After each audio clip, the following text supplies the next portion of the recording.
Paano i-turn off or tanggalin ang chat heads na nagpa-pop up sa ating screen katulad nito?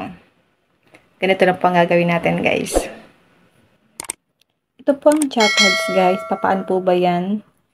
Ito turn off or tatanggalin? Kasi once na naka-live tayo o kaya nag-video call tayo, once na naka-turn on po iyan sa ating messenger, lalabas at lalabas yan. Lalo na po kapag may nag-chat. Ngayon, i-turn off natin siya, guys, para hindi siya sagabal once na may ginagawa tayo, nagigame tayo, o kaya gumagawa tayo ng video.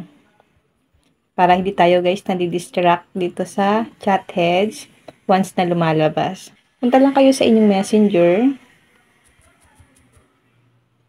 Click 3 lines. Click settings icon. Scroll up natin ito, guys.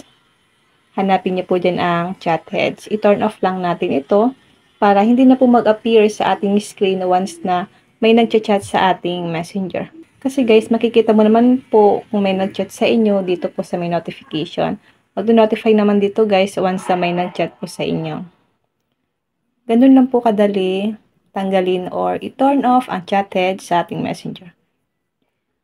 Kung may natutunan ka sa aking video, huwag mong kalimutan na i-follow ako para ma-update ka sa mga susunod kong video. And now, thank you for watching. God bless you all.